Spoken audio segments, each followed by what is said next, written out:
Aquí comienza Desde el Fagot, un programa donde el fagot es el protagonista. Charlas con músicos y músicas, perspectivas y experiencias sobre el instrumento. Idea y conducción, Ezequiel Feingers. Realización audiovisual, Tomás Bravo Sternberg.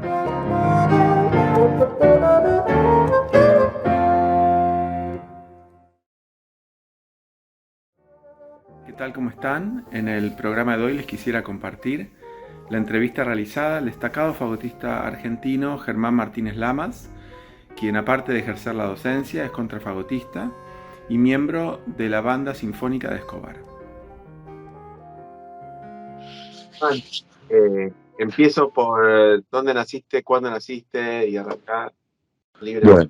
Bueno. Yo nací en Mar del Plata hace muchos años, en el año 66, ya acabo de cumplir 56 años. De chico, mis padres me llevaron a Capital, viví casi siempre en Capital, y hace unos 7 años me vine a Escobar. Estoy viviendo en las afueras de Escobar, en un lugar que se llama El Cazador, muy tranquilo. Opté por otra vida, encontré otra cosa, ¿no? Tengo gallinas, perros, frutales.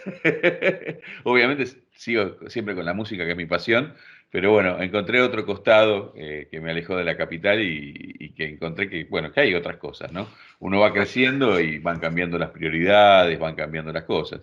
Una cosa es cuando uno tiene 18 años y una carrera por delante y todo, y después cuando, no es que me considero terminado con mi carrera, pero hay gente joven que ya viene atrás y uno empezás a darle más importancia a otra cosa, ¿no? Como ir a buscar un huevo de gallinero y desayunarme un huevo recién puesto, qué sé yo.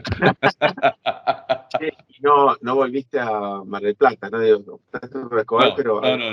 No, nunca volví a Mar del Plata. Seguimos teniendo familia y casita allá, siempre en el verano, como mínimo una vez al año pasamos por allá a ver todo, pero no a vivir allá. En algún momento pensé la posibilidad de presentarme en la Sinfónica de allá, como decir, también la vida de Mar del Plata no es el campo, pero es una vida más tranquila. Entonces pensé en algún momento en poner una pata, tratar de ir a concursar allá. Y cuando, viste cómo es nuestra vida con el tema de los concursos nunca aparecen cuando uno los necesita, o siempre aparecen en momentos como incómodos, ¿no? Que uno se tiene que ir adaptando. Y cuando apareció la posibilidad de Mar del Plata, yo tenía, bueno, armada como otra familia, mi familia había como cambiado, y no era el momento de presentarse allá, más allá de que si me hubiese presentado, no sé si hubiese ganado o no. Que eso es otra historia, digo, ¿no? Estaba la posibilidad, que eso es lo primero que tiene que Claro. surgir. Claro. Y vamos para atrás. ¿Cómo empezás vos con la música? ¿De tu familia o casualidad? ¿Cómo? Bien, no, yo soy de familia de músicos. Mi tía se jubiló en la Sinfónica con la viola, mi tío fue también en la Filarmónica con el violonchelo. Mi mamá también hizo música, pero nunca fue profesional de la música. Y yo desde chico tengo una hermana oboísta, y yo desde chico soy el hermano menor de 3. Estuve relacionado con la música. Siempre en forma medio no muy estable, hasta que empecé a cantar. Y yo siempre digo que mi amor por la música, no he tenido la posibilidad de hablar con él. Posiblemente vos lo conozcas a Bercellini, el cornista, y el Bercellini, Pablo Bercellini, el violonchelista.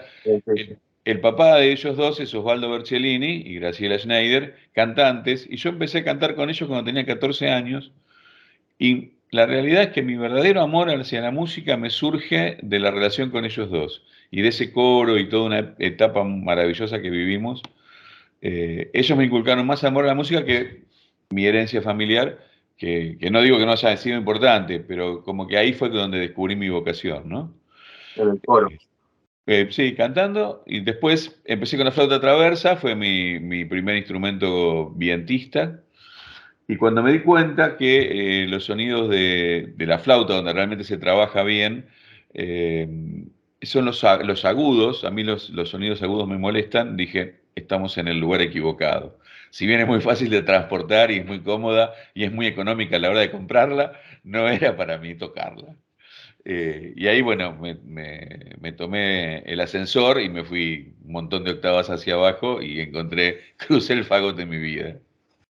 Che, ¿y cuándo decidiste del fagot? O sea, ¿cuánto pasaste con el coro y la flauta? ¿Cuántos años?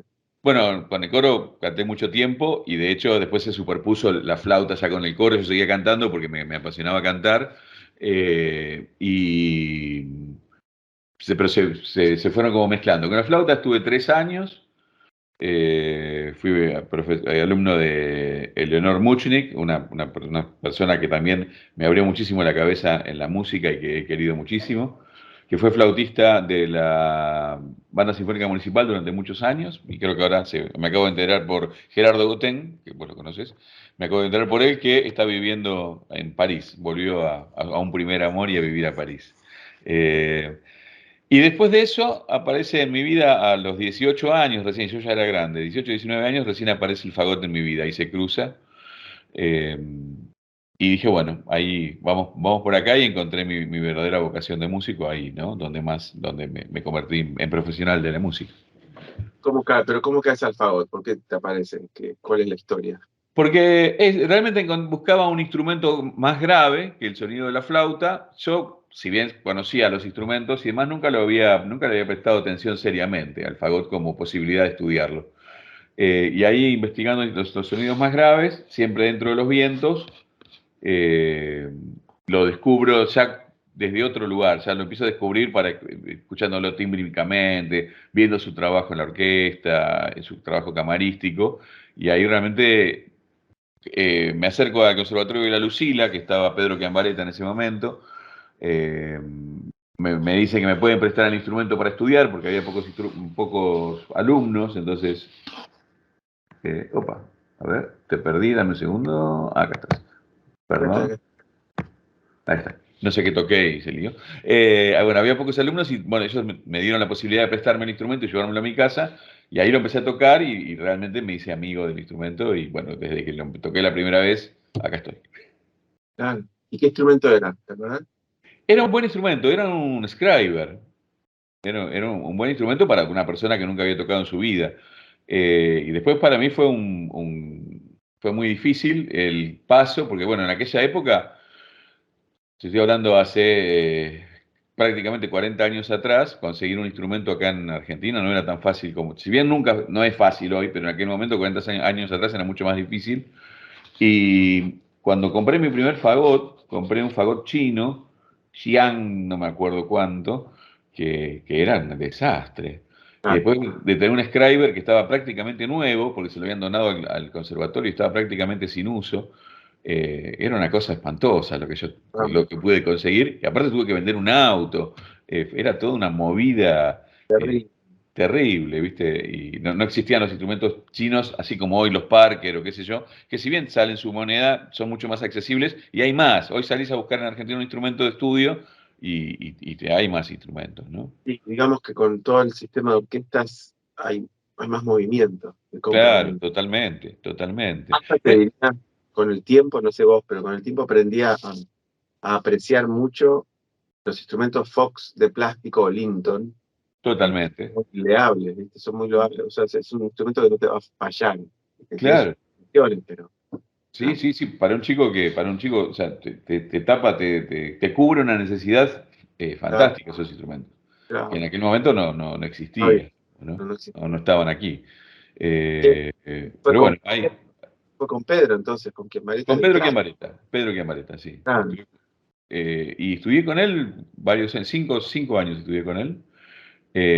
Hasta que, bueno, en aquella época también estaba esa rivalidad, que posiblemente ya otra gente debe haber hablado de eso, de la rivalidad entre Pedro Chiambaretta y Alberto Merenson, ¿no? Que eran los dos popes y había como una rivalidad heredada en los alumnos. Y cuando yo estaba buscando otro profesor, porque sentía que con Pedro más o menos, si bien yo no puedo decir que aprendí todo de Pedro, el tipo tocaba fantásticamente bien, pero viste cuando vos ya sabés lo que el profesor te va a decir, lo que vos le vas a contestar, llega un momento que la relación, más allá de que uno pueda seguir aprendiendo, la relación se agota claro. y uno necesita mutar. ¿Cuánto tiempo? ¿Cuánto tiempo estuviste? Y yo había estudiado 4 años o 5 años con Pedro y realmente yo ya era grande, no tenía tanta disponibilidad de tiempo, era medio vago. Entonces no fueron 5 años a full, no es que me maté 5 años estudiando, no, mentira, estudié 5 años en el conservatorio, viste que el conservatorio tiene esa cosa de que si vos lo exprimís te da mucho y si vos sos medio hippie y te da lo que vos pidas, digamos, ¿no? Y yo era medio vago, la verdad. Entonces, quizás podría haber aprendido muchísimo más. Quizás no, podría haber aprendido mucho más con Pedro, pero ya teníamos eso. Él ya estaba grande, tampoco me retaba demasiado, y yo necesitaba que me reten un poquito. Hasta que logré, tardé un año en ¿Qué año, cambiar de profesor. qué año empezaste para ¿Cómo? situarte? ¿Qué año ¿En empezaste? qué año empecé? ¿Te acordás, más o menos? Sí, más o menos debo haber empezado en el 86, 1986 más o menos. 86, 87, 86 creo que fue. Sí, sí, sí. Eh, Y después, ¿no terminaste el conservatorio? no terminé el conservatorio. Era y sigue siendo, me parece, para cuando uno empieza de grande, sigue siendo muy pesado, muy pesado. Me parece que el conservatorio está bueno para gente, para chicos que empiezan o junto con el secundario, o ese tipo de cosas. Cuando vos ya sos un tipo más grande, que necesitas laburar y demás, me parece que es súper importante. Yo creo que hay que hacerlo. De hecho, lo retomé ahora hace un año, porque es una deuda pendiente que tengo conmigo, terminar el conservatorio. Así que estoy haciendo lenguaje musical uno, de vuelta, todo así como. No, te crees. Estoy aprendiendo a marcar síncopas y todo eso con la mano. Y ¿Mismo conservatorio? en el mismo conservatorio, sí, porque bueno, ya es una cuestión de honor. He vuelto a la Lucila. ¿El fagot lo tenés que cursar o eso ya estaba cursado? ¿Cómo es? No, lo tengo que cursar, estoy cursando con María Marta, me tiene una paciencia increíble. Claro. Sí, me soporta en realidad, más que darme clase me tolera, pero bueno. No, tiene muchas cosas para enseñarme, María Marta es un excelente profesional, pero me tolera porque, bueno, sigo siendo vago. Si antes era vago, ahora que estoy más viejo, soy más vago. Escúchame, y después de Pedro, un poco para atrás, Después de Pedro, bueno, eso, me costó un año poder cambiar me sentía el tipo más traidor del universo, ya, hablar con Alberto Merenson, que era la otra persona con la que yo realmente quería estudiar, que eran los dos grandes maestros de aquel momento. Primero el miedo de hablar con Alberto Merenson, era pues yo venía a estudiar con Camarete y llamarlo a Merenson me parecía, yo me sentía un traidor y aparte, ¿quién me iba a contestar del otro lado? No sabía si no me iban a prender fuego del otro lado, porque estaba llamando al archienemigo. Era, viste, como era Batman y el Guasón, era una cosa así muy, por lo menos era en la fantasía de los alumnos en aquel momento, ¿no? Entonces, bueno, luego que me animo, nada, encontré en Alberto Merenson, eran dos tipazos, tanto Pedro Chiambaretta como Alberto Merenson, dos grandes maestros, dos super tipos, y en Alberto después, bueno, fue mi gran profesor de toda la vida y lo llegué a querer como un papá, ¿no? Fue realmente un tipo que en mi vida me marcó muchísimo, se brindó totalmente, se brindó abiertamente, fue realmente, hizo esos tipos que hacen una diferencia en tu vida, ¿no? Y aparte un tipo que conocía a los de mi calaña, entonces me tenía cagando, perdón la expresión, pero me tenía cortito. Y lo que a mí me sirvió mucho de Alberto, que en ese sentido no lo tenía tanto Pedro, era un tipo muy organizado, tenía un sistema muy armado de estudio y vos no te podías abrir de ahí, no te podías hacer el hippie. Mira, este es el camino y para ir de acá a acá es de acá a acá. Y no quieras pasar a otro lado porque no te dejo y volvés para atrás, tipo de estanciero, y tenés que hacer este camino. Y eso a mí me ordenó muchísimo y me sirvió muchísimo, ¿no? El sistema tan organizado de él. Y de hecho, bueno, yo con mis alumnos y demás, utilizo la forma de trabajo de él, ¿no? Que también estoy dando. ¿Y cuánto tiempo estuviste con Alberto? Y con Alberto, estudiando seriamente así, de ir todas las semanas y todo, estuve por lo menos 3 años y después siempre seguí yendo, hasta los últimos días de él, a compartir un vino y tocar y que me escuche y hablar de un concierto y preparar alguna obra, hasta el final, digamos. Estuvimos siempre juntos. Era realmente una muy linda relación. Después compré un Contra y me iba con el Contra. Y adentro del Contra siempre llevaban en el estuche una botella de vino. Entonces, si pasábamos al estudio, la esposa de Alberto no nos veía, y pasábamos al estudio, descorchábamos el vino y yo tocaba un poquito. Mientras yo tocaba, él tomaba. Y después, cuando yo terminaba de tocar, él recién me dejaba tomar a mí. Che, ¿y contá un poco primero la diferencia, si te parece, porque no todos tuvieron la posibilidad de estudiar con Pedro Chiambaretta y Alberto Merenson, aunque fueran estadios diferentes de tu vida? ¿Cómo describirías una y otra? No para ver quién es mejor ni peor en absoluto. Yo le tengo No, aparte no me animaría sumamente diferentes, ¿no? Son muy diferentes. No, sí, no me animaría jamás a hablar de mejores y peores, menos de ese tamaño de maestros. Sí, totalmente distintos, y estoy de acuerdo con vos. Y mirá, yo digo lo que yo rescaté de los dos. Eh, yo haciendo una mirada retrospectiva a mi... Viste que uno muchas veces empieza a mirar para atrás y ver, uy, mirá, quizás a mí me hubiese venido bien, los mismos maestros al revés. Haber empezado con Alberto Merenson, que es un tipo que realmente le da muchísima hincapié en lo que es la técnica, en lo que es todo el movimiento, toda la mecánica del instrumento, y tenía un sistema tan organizado de trabajo. Y después quizás haber hablado con Chiambaretta, que Pedro te hablaba más de la musicalidad de la música, digamos, ¿no? Pedro era más de hablar de frases, de intenciones musicales y demás, que cuando vos estás empezando es muy difícil porque no tenés los elementos para poder hacer eso, ¿no? Si bien trabajaba la técnica y todo, lo hacía todo como de forma más desordenada, pero no en hablar de un desorden en forma peyorativa, sino que era su forma, ¿no? Tenía mucha información para darte y quizás se enganchaba con un alumno y te quería dar toda esa información y te tiraba baldazos de información que a veces vos podías tomarlo y a veces te quedaba grande, porque era tanta información que vos decías, wow, ¿qué hago con todo esto, no? En cambio, en el caso de Alberto era mucho más esquematizado, y cuando uno empieza me parece que es mejor, porque te lleva Claro. por el camino, ¿no? Y era mucho más técnico, más prolijo, más puntual. Cada clase era trabajar algo muy puntual y se trabajaba eso y no te ibas hasta que no lo tenías solucionado, y si no se solucionaba, tenías que volver con eso, no avanzabas al siguiente punto, ¿no? Pero los Sí, dos, en su forma, me parecieron que los dos fueron grandes maestros y que fueron los que armaron las corrientes, por lo menos de aquella historia, ¿no? Y también la otra cosa es que yo vivía en aquel momento, vos le preguntabas a cualquiera de los dos, por ejemplo, bueno, pero ¿cómo respirás? Hablar del apoyo, hablar de todas esas cosas que hoy sí se habla, y ellos te decían, y yo respiro, qué sé yo. Abro la boca y tomo aire, y después soplo, y no había sí. mucho más. ¿Alberto también te decía eso? Sí, no trabajaba mucho, trabajaba la técnica no trabajaba tanto el tema de la boca, los labios, la lengua, él trabajaba más la parte de dedos y obviamente sí hablaba de los fiatos y demás, ¿no? Pero como que después mi sensación es que llegó todo el resto, llegó como después, ¿no? Hablar bien de una postura de labios, bueno, hablar de la función de cada labio, dónde poner la lengua, la forma de poner la lengua para los ataques.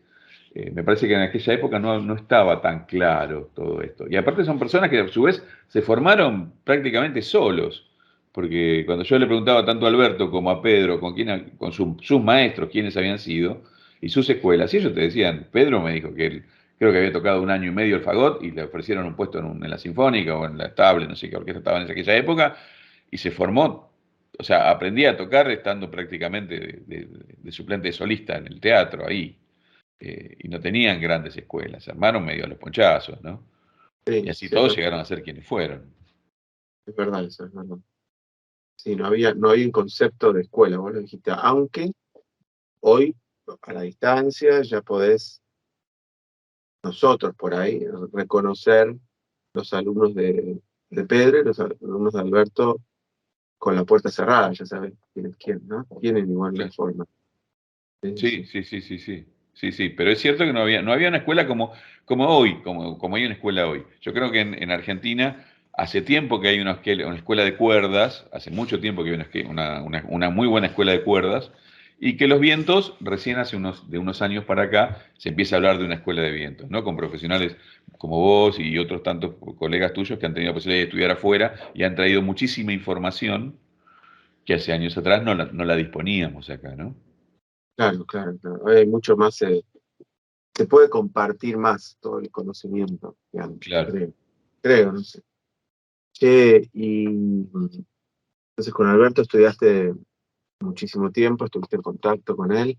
¿Y con Pedro, estuviste en contacto con él después de dejar de estudiar con él o no? No, no, después no tuve prácticamente contacto. Eh, no, no sé, no se fueron dando las cosas. Y yo sé que, bueno, él después se enteró que yo fui a estudiar con Alberto, no le cayó demasiado bien. Me parece, en realidad, después con el tiempo me di cuenta o no sé si me di cuenta, mentira. Mi percepción, pero nunca lo hablé con Pedro, entonces no puedo decir si fue así, es que era más como la rivalidad de Pedro hacia Alberto que de Alberto hacia Pedro, ¿no? Pero nunca lo pude hablar, tampoco quiero hablar por Jarro, fue una percepción personal. Después, Pero, porque yo sí hablé mucho y tuve una relación mucho más profunda con Alberto que con Pedro. pero con Entonces, bueno, Alberto lo hablaste. O sea, sí, con Alberto lo hablé mucho tiempo. ¿qué- eh, ¿cuál fue? y, y bueno, fue, qué sé yo, cosas de profesionales. Ellos tuvieron discusiones de profesionales en la época de que compartían atriles. Hubo problemas ahí que, bueno, que cada familia lo hablará o no. No quiero ponerme a ventilar trapitos al sol. Pero que él tomaba a todo el mundo por igual y que él no sentía, digamos, pero siempre Alberto y cualquier colega de los que ha estudiado con Alberto, él te hablaba y, bueno, siguen hablando de la escudería de Merenson, ¿no? Es la escudería de los que estudiamos con Alberto. Y él siempre proponía eso, que todos los alumnos de él tenían que ser unidos entre colegas y apoyarse mutuamente, ¿no? Y lo hacen. Y lo hacen, sí, sí, sí, sí. ¿Cómo lo hacen? ¿Cómo lo hacen? No sé, yo no he tenido, no sé, vos que venís de otra escudería, no sé si te lo han hecho notar.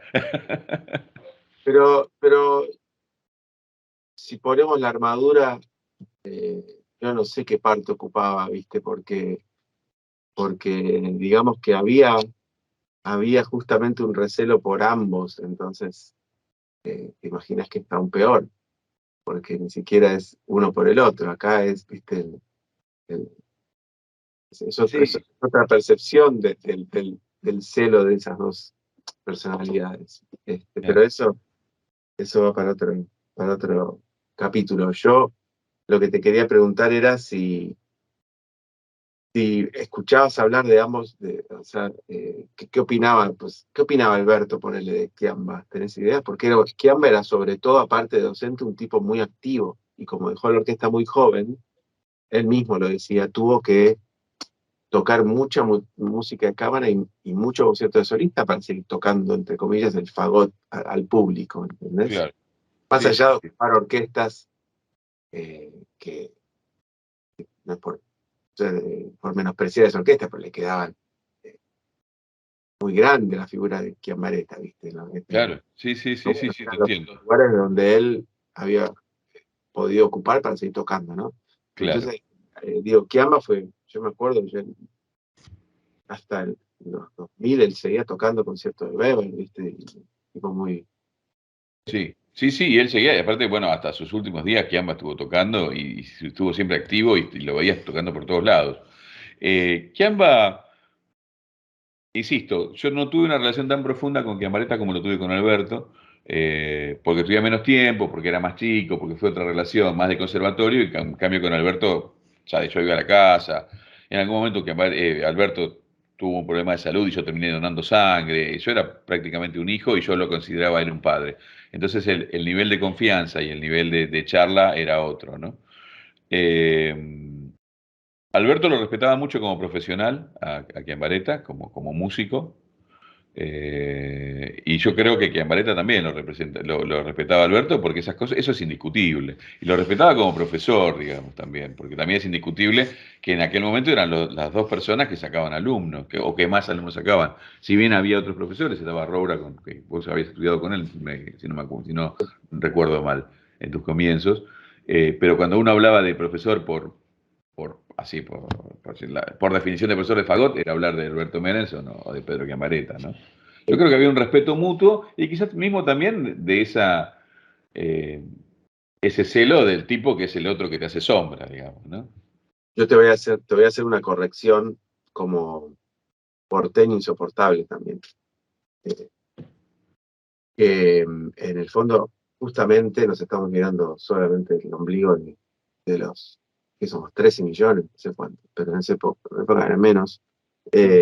No nos olvidemos Córdoba, no nos olvidemos de Mendoza con Roque Russo, Totalmente. Tucumán, Navarro. Digo, por Es más cierto. que ellos también veían a Alberto y a Kiamba, pero Russo, ponele, formó un montón de fagottistas, hizo escuela ahí Sí, por la zona cuyana y lo adoraban tanto como lo que vos estás diciendo de Alberto y de Pedro. Sin embargo, como no está en Capital, ¿no? totalmente. Estamos Totalmente. Sí, hablando sí, de sí. dos Sí, sí. personas, pero había un tercero indiscutible No, que es era que, Russo, por es que ejemplo. hubo muchos, pero bueno, acá también estaba Dileo, hubo otros profesores, no es que no había más maestros, hubo No, no, maestros. no, pero digo, justamente con Russo, aparte, sobre todo, después de hablar, por suerte, con colegas y amigos, eh, Russo puso un sello muy desconocido para mí porque se encargaron acá de que no lo conozca así de una. Claro. Pero sí, y sí, es Claro. así. Previo al internet, dependías del docente que tenías al lado para ver qué leías, qué escuchabas, y si no, la curiosidad llegaba hasta un punto, vos no podías tampoco. O sea que Claro. para conseguir un número de teléfono era un descontrol. No, no. Y la Conseguir un pregunta, método. ¿Te acuerdas lo que era conseguir un no, método? no, pero la pregunta en el 2000, en los 90 primero era, ¿tenés teléfono o no? Totalmente, claro. Entonces ya con eso te marca un antes y después. Quédate escuchando desde el fagot.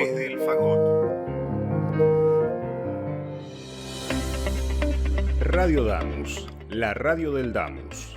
Música, debates, información, actualidad y humor.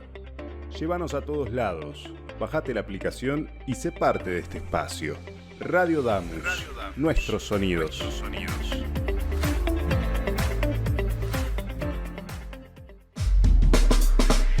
Programación 2022. Tardes contemporáneas. Órgano en Baires. Entre teclas. Voces que escuchan. Cámara hoy. Barroco de dos mundos. Paredes pintadas. Mujeres de la música. Espacio jazz. Músicas cruzadas. Desde el fagot. Todo es música. Y los estrenos de Por la huella de las cuerdas, un programa dedicado a la guitarra. Dígame licenciade, un programa de graduados y graduadas. Radio Damus, nuestros sonidos.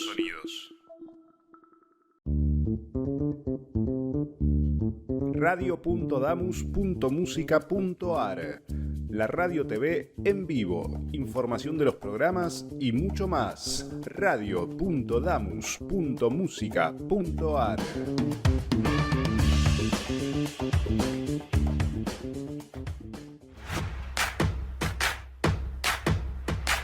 ¿Querés difundir tu empresa, negocio o actividades? Escribinos a radiodamus@gmail.com. Ofrecemos planes a medida y a precios accesibles. Radio Damus. Sonamos cerca.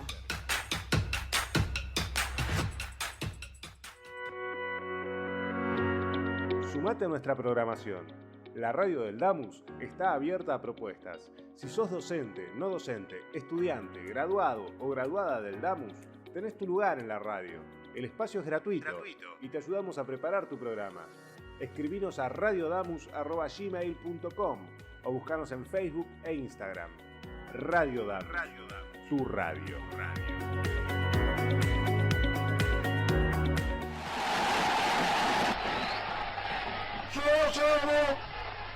Llega a mis oídos la más maravillosa música, que para mí es la que pasan en Radio Damus.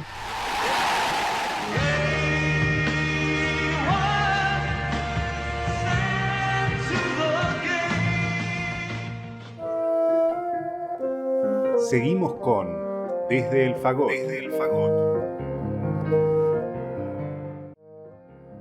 Seguimos viendo entonces la entrevista realizada a Germán Martínez Lamas. Pero bueno, ¿cómo sigue? ¿Cómo sigue? Wow.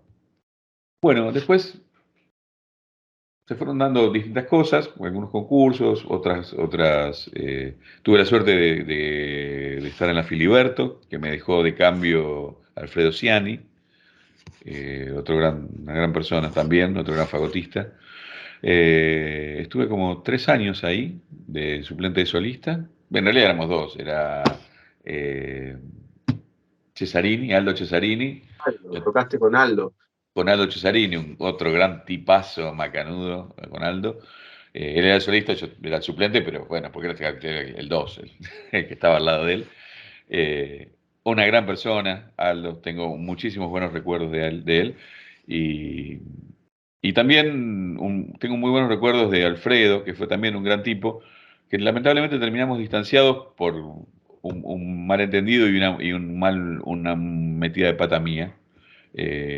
Sin querer hice una metida de pata y hubo un malentendido en el medio y quedamos distanciados, cosa que lamento en el alma, porque es un tipo que lo sigo queriendo mucho, pero tiene razón al estar enojado.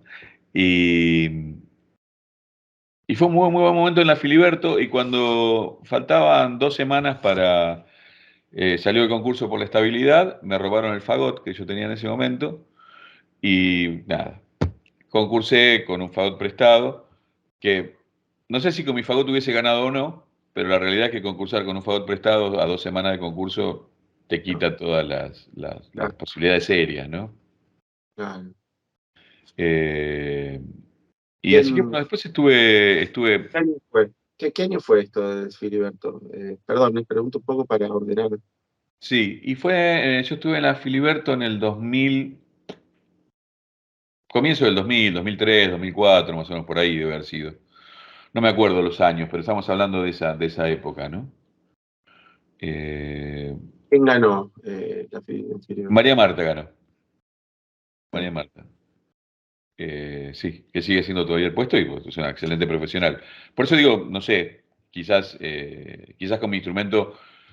A mí lo que me queda triste de esa situación, uno ha ganado concursos, ha perdido concursos, se ha presentado, es como los exámenes, vas y vos tenés de repente 5 minutos de gloria y funciona mejor, y de repente tenés 5 minutos oscuros.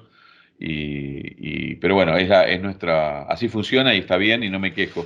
A mí lo que me quedó, la amargura que me quedó de ese concurso no fue haber perdido, sino no haber podido defender bien el puesto que yo había hecho, porque quedé con una imagen de tocar mucho menos de lo que yo tocaba. Claro. ¿Entendés? Entonces parecía que, para mí, mi imagen de lo que quedó de ese concurso es que yo estuve como 3 años haciendo el puesto, tocando como el trasero, y en realidad yo Claro. tocaba mucho más que lo que yo tocaba, ¿entendés? Más allá que después a veces hubiera venido María Marta y me hubiese ganado igual o no, no importa.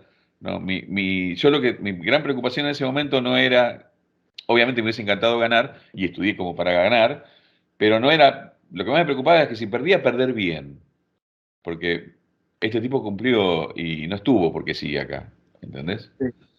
Y eso Ah, fue como la mayor amargura que me quedó. un tema para, de verdad, que alguien, por favor, lo saque y haga un debate largo, ¿no? Apurado en una pausa de orquesta, y cuando está el problema en sí, porque nadie quiere desaprovechar un concurso abierto, y nadie quiere que por justamente hablar mal de esa palabra, que crea de que la otra posibilidad es a dedo. No es por ahí. Pero digamos que somos los responsables de, de que la entrada a un trabajo de ensamble, digo, puede ser hasta un quinteto, Ujú. traduzca en esos 5 minutos gloriosos, dejando de lado un montón de partes que son hasta más importantes, te diría, hoy con casi 50 años, que cómo tocas. Porque cómo tocas, fundamental, pero la parte, por ejemplo, psicológica es muy importante. Después hace que te puedas relacionar con 100 músicos más. Y justamente lo que vos decís, que a nadie a mí yo si te escucho tocar al lado mío y de golpe te escucho 5 minutos tocar y veo que no está bueno, pienso que pasaste 3 minutos por algún problema X, porque pero antes te escuché 3 años perfecto, o ¿entendés? O sea, eso Sí, sí, sí, caería sí, claro. solo, pero digamos que tu temor tiene un fundamento que justamente lo sentimos todos, no es que tú Sí. te dices, "No, esto es ridículo, ¿viste? Estemos hablando de que porque tocaste 3 mal pienses que alguien va a pensar que tocaste mal 3 años, ¿viste? O sea, Sí, pero viste, pero pero es así, somos como especiales los que nos dedicamos a esto y, bueno, y uno le tiene esos pánicos y esas cosas y qué sé yo. obvio. Che, y eh, voy un minuto para atrás, ¿te Sí, parece? dale. Que yo tuve la suerte de conocerte en un lugar donde hoy le tengo el mayor de los respetos, porque uno por ahí está más ubicado hasta personal, viste, de forma mucho más maduro, aunque yo sigo siendo un maduro de mierda, pero lo ves de otra forma, de otro lugar, ¿no? La banda de conciertos de Gendarmería Nacional. No sé si te molesta que hable, ¿no? Porque no lo nombraste. No, para nada. No, para Yo nada. ya me pasó que lo obvié por error, ¿viste? Y me quería matar porque para mí fue muy importante en todos los aspectos, ¿entendés? Eh, Mirá, entonces, yo te conozco ahí, en la banda de conciertos, ¿no? sí, sí, sí, sí, sí, ¿Cuándo, sí. cuándo entras ahí? ¿Cuándo? La banda de concierto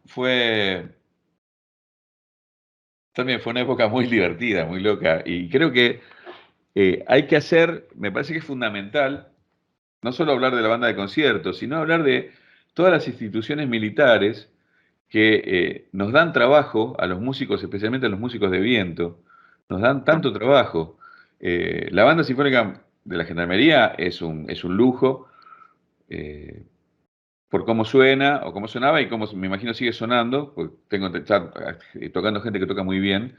Eh, Creo que hay una orquesta también en la Fuerza Aérea que está trabajando muy bien, y es una orquesta que también tiene personal civil, pero más allá, todas esas bandas militares, las bandas militares del interior, más allá que las usen para los desfiles, que las usen para un montón de cosas, las fuerzas militares están dando trabajo a un montón de colegas músicos que hoy las orquestas civiles y las bandas civiles no los pueden absorber. Si nosotros sacamos, yo hice en un momento dado, para un proyecto, tuve que hacer un estudio y hay muchísimas más bandas militares en el país que bandas de ciudad, ¿no? Yo hoy Claro, sí. toco el saxo, no toco el fagot, en la banda sinfónica de Escobar, de la Municipalidad de Escobar, que este año cumplió 25 años. Eh, pero si vos empezás a ver así en el interior, está la de Escobar, hay la banda sinfónica de Morón, 3 de febrero, San Martín, Mar del Plata. eh, Me parece que Bahía Blanca tiene orquesta, pero en cuanto a bandas civiles en la provincia de Buenos Aires, nada más te conté, no sé, 5 o 6, ponele que haya 10, porque hay algunas que no conocemos. Pero si vos empezás a ver la cantidad de bandas militares que hay muchísimas más, pero muchísimas más. Sí. Entonces, yo creo que si bien en aquella época nos reíamos y criticábamos un montón de cosas de estar ahí, me parece que con el tiempo uno tiene que reconocer esa fuente de trabajo para colegas músicos.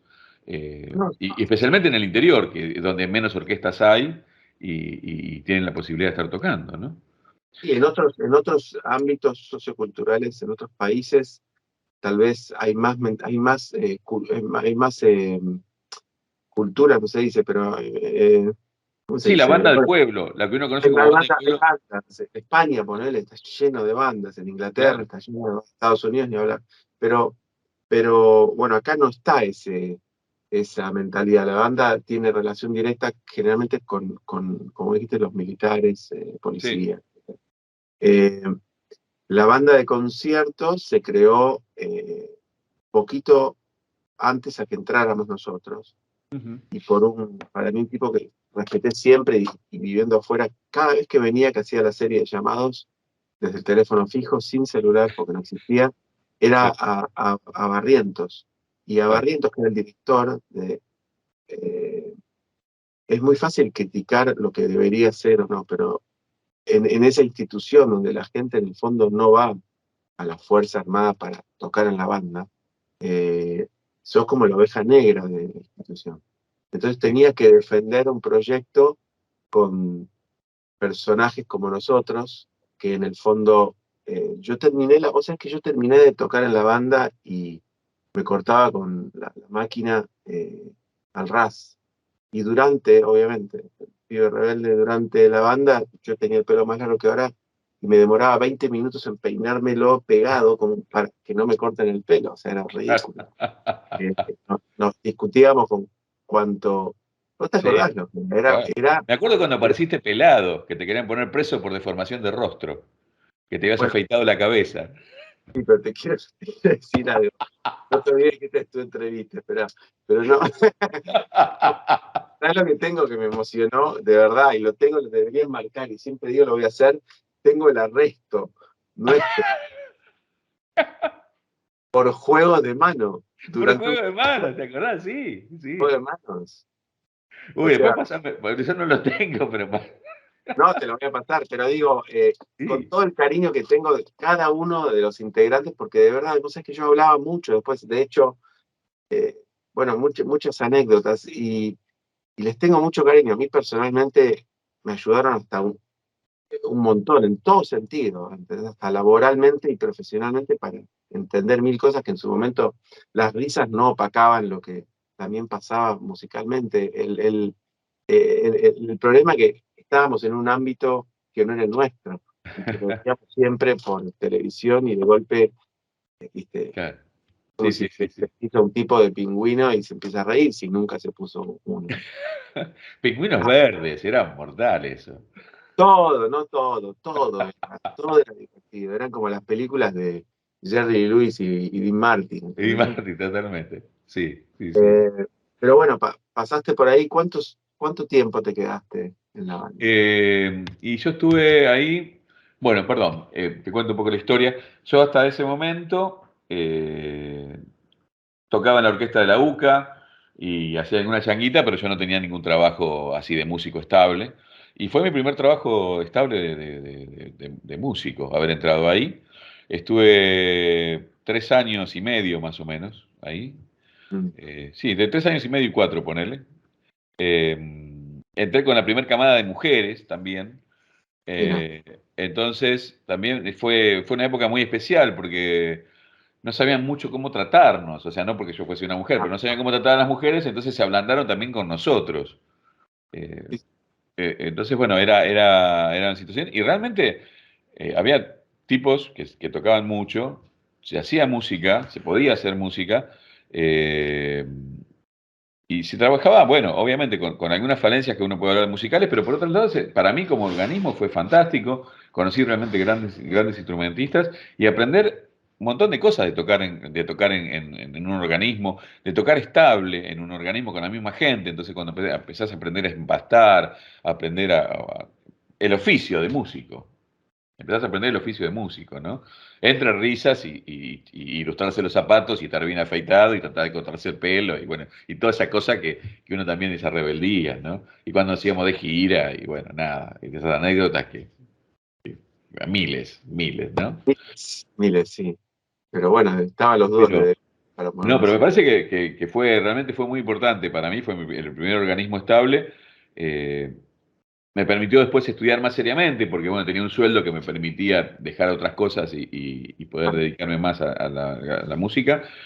Y me acuerdo que cuando entré ahí me pude alquilar mi primer departamento y irme a vivir solo, fue también interesante. Entonces, como que fue una ayuda y un hito en mi vida, ¿no? Haber entrado a la banda de conciertos. Bueno, Creo que es cierto que uno no valoriza esos lugares con la seriedad que tiene. Creo que habría que reflotarlos y darles otro espacio, ¿no?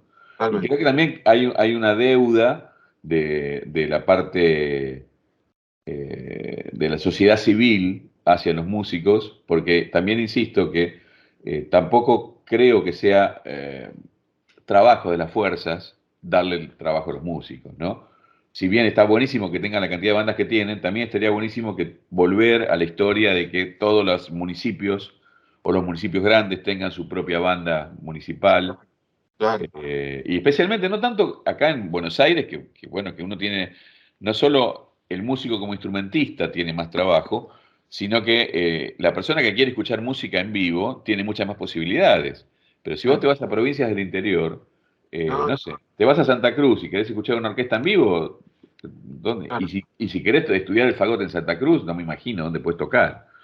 O sea, pero hablo de Santa Cruz, por favor, no en forma ni peyorativa, ni mucho menos, sencillamente porque me Pero imagino que no hay debería, muchas posibilidades, ¿no? digamos que debería haber mucho más de lo que había y no lo hay. No, hay cada vez menos, ¿no? Hay Y que creo, menos, y claro. y que creo eh, que que es realmente una deuda pendiente con los músicos o con los artistas de la música, y como tal también me imagino que debe haber deudas pendientes con los elencos de teatro y todo lo que es el arte en especial, claro, ¿no? claro.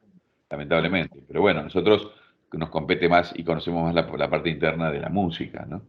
Pero Obvio, creo que debería obvio. haber muchas más bandas municipales y organismos, porque aparte hoy, vos fíjate hoy cuando estuvimos hablando del tema de los instrumentos, que vos hablabas de todo este movimiento de orquestas escuela que hay, estamos generando muchísimos más profesionales, de alguna manera, estamos incentivando a los chicos que estudien música, cosa que me parece fantástica, pero después esos chicos tienen que trabajar.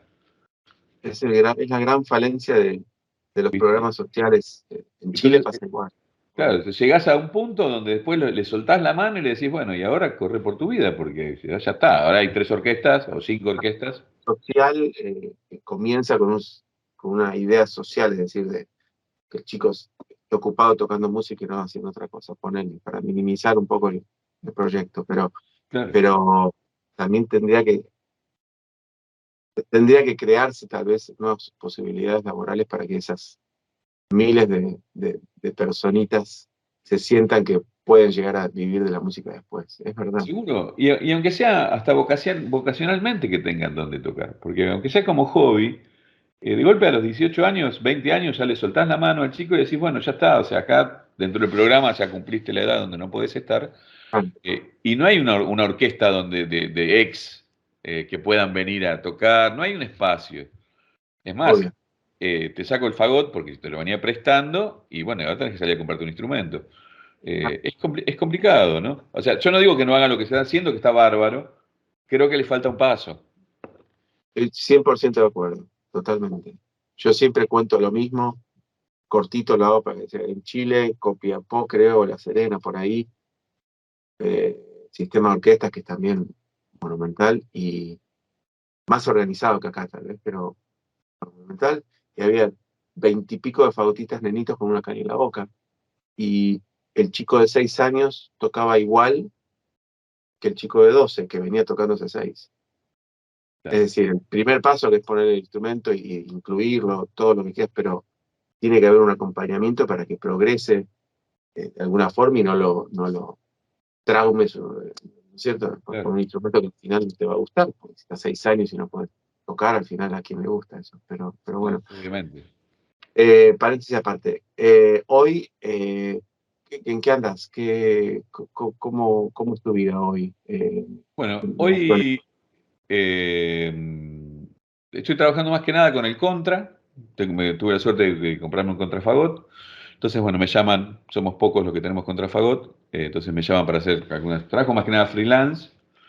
Eh, Trabajo, bueno, como músico, entré con el fagot acá en la banda Escobar hace muchos años, 25 años ya, pero por una cuestión de practicidad, y en aquel momento el maestro Manuel Pérez se llamaba el maestro, eh, no sabía qué hacer con un fagotista. El tipo era director de banda militar, pobre, de la banda de prefectura de Zárate. Y claro, o sea, no es que él no sabía lo que era un fagot, pero ponerse a hacer arreglos era un problema. Entonces me ponía a tocar al lado del bombardino, a duplicar el bombardino. Y yo salía con sordo y aparte con una bronca, no escuchaba ni lo que tocaba yo, era toda una cosa y salía con un odio hacia el fagot, hacia la música, y todo, pero bueno, necesitaba el laburo, en aquel momento lo tenía. Hasta que un día dije, bueno, vamos a hacer una cosa. Vengo y le digo, mire, yo también toco el saxo tenor. ¿No quiere que venga con el saxo? En mi vida había agarrado un saxo, no tenía idea lo que era. Pero yo fui y le dije eso al tipo. Me dijo, buenísimo. Dice, yo prefiero tenerte de saxofonista que con el fagot. Porque aparte tocábamos al aire libre, ¿viste? El fagot al aire libre es un embole. todo el mundo terminaba de tocar, desarmaban el instrumento en 30 segundos y se iban, y nosotros estábamos, viste, yo sacándole la campana, pasándole el trapito, siempre con miedo que se me raje. Era un quilombo. El fagot no es para banda, por lo menos no para ese tipo de banda en aquel momento. Cuando el tipo me dijo que sí, salí a comprarme, me fui ahí a la calle Sarmiento, por ahí, me compré con una tarjeta de crédito un saxo, y me acuerdo que trabajaba en ese momento con Pablo Pesci, el clarinetista, y le dije, Pablo, él tocaba el saxo también, a ver, explícame cómo se meten los dedos acá y veamos cómo funciona esto, y me dio 2 o 3 clases de saxo, y me metí de cara dura y aprendí a tocar el saxo ahí en la banda, ¿no? Obviamente el tipo se dio cuenta que yo tenía un saxo, pero de ahí a tocar el saxo, nada que ver. Faltaba muchísimo, pero me tuvo paciencia y prefería tenerme con el fagot, con el saxo que con el fagot, y ahí a los ponchazos, y después estudiando me hice saxofonista amateur.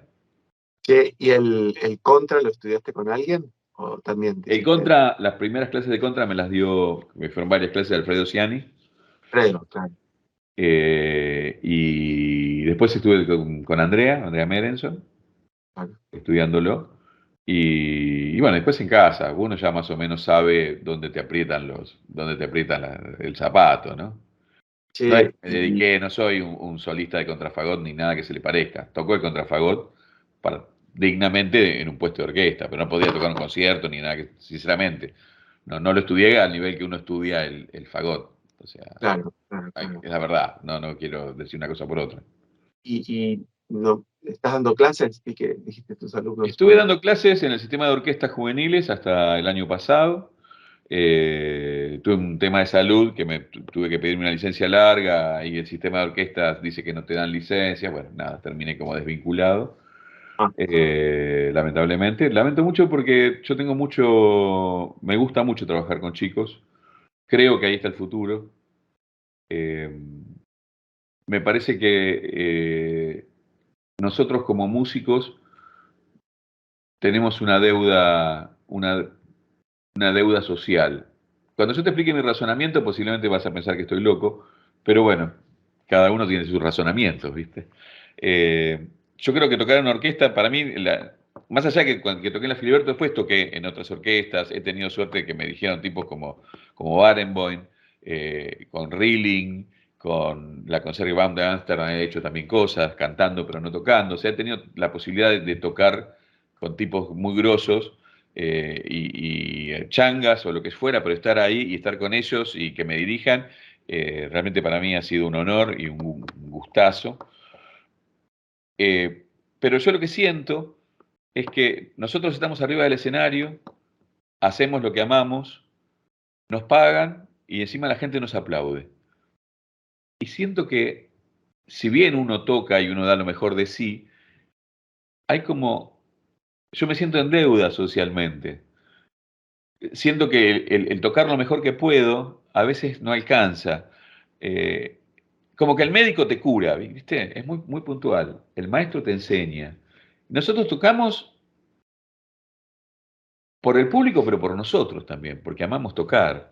Hay toda una cosa. Entonces, yo encontré en la docencia, especialmente en la docencia con los chicos, en estas orquestas, estos movimientos de orquestas escuela y demás, la posibilidad de devolver todo lo que la gente te da. Ese cariño, de golpe te bajás del escenario y alguien que viene y te da la mano y te felicita y te palmea la espalda. Esos aplausos, ese silencio respetuoso que te está dando toda la gente, más la posibilidad de pagarte, y todo por hacer algo que vos también te gusta, ¿no? ¿Qué sé yo? Yo no sé si el tipo que es cajero de un banco ama tanto ir al banco como nosotros ir a la orquesta. Más allá que es cierto también que ir a la orquesta todos los días tiene una monotonía, y esa magia que la gente cree que hay ahí arriba del escenario, a veces no es tanta magia, porque es cierto, todo lo que se hace en forma monótona, el día a día la monotonía te la gana, digamos, ¿no? Hay veces que vos vas y te sentás en la fila y me imagino, decís, otra vez tengo que bancarme a este director que es un nabo, o otra vez tocar la Quinta Sinfonía de Beethoven, pero en realidad estás tocando la Quinta Sinfonía de Beethoven, ¿no? Cuando puedes dar un paso atrás y ver, que me parece que es 500 veces más lindo que sellar papelitos en un banco, sin desmerecer que hace falta que un tipo selle los papelitos en un banco, ¿no? Sí, es complicado. Bueno, La pregunta más básica que te hacen en el momento equivocado, tal vez, pero bueno, te la hacen hasta por broma en el jardín. Yo lo veo con mis hijos. ¿Qué querés ser cuando seas grande? ¿No? Me parece que habría que hacérsela casi, yo me la hago prácticamente todos los días cuando estoy tocando, no porque tengo dudas de tocar, sino al revés, porque es muy fácil caer en el hoy de nuevo, esto, otro día, tengo que ver a este, al otro, de nuevo. Y sin embargo, es al revés, es como la posibilidad que te dan de poder tocar justamente y ser músico de una forma, no es la única, es una pequeña forma de ser músico, digo, pero si te gusta esa pequeña forma y te da tiempo para hacer otra si querés, buenísimo, pero esa pequeña forma uno la tendría que ver con la ingenuidad y la vulnerabilidad de cuando le preguntas a un chico, ¿qué querés tocar? ¿La batería? Y te hacen sí con una sonrisa. Debería ser así. El que no la hace así, en el fondo se la está perdiendo, ¿no? Y que cada vez tal vez sea más esfuerzo para algunos, bueno, ese es otro problema, pero igual habría que pellizcarse como para tratar de dejarse de joder, como vos decís. Pocas profesiones requieren de tanto amor por lo que haces, creo, pocas. Sí, totalmente de acuerdo. Prácticamente diario, porque cada ensayo es como el concierto, entonces no te deja, no es que pones automático y es así. Tiene un costo enorme, pero bueno, es así. Sí.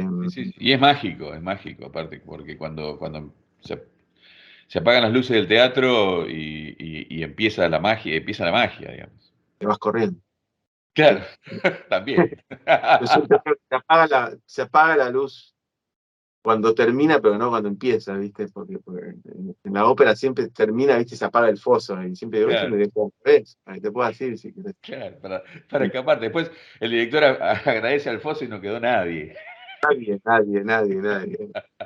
Pero bueno, por lo menos lo hicimos al final y no al principio, ¿viste? Claro, totalmente. Che, Eh, Germán, nada, ¿querés agregar algo más que me estoy perdiendo? Perdón, yo no para puedo. nada, para nada. No, te agradezco muchísimo la posibilidad, más allá de vernos después de tanto tiempo. Eh, Tenemos que, tenemos que vernos. sí, Es otra obligación. No nos podemos eso, permitir 20 y pico de años sin vernos. ¿Sí? no, totalmente. Pero bueno, nada, yo creo que eh, los chicos o los jóvenes que vean esto y que se dediquen a la música es una carrera fantástica. Es una carrera fantástica, vale la pena el esfuerzo.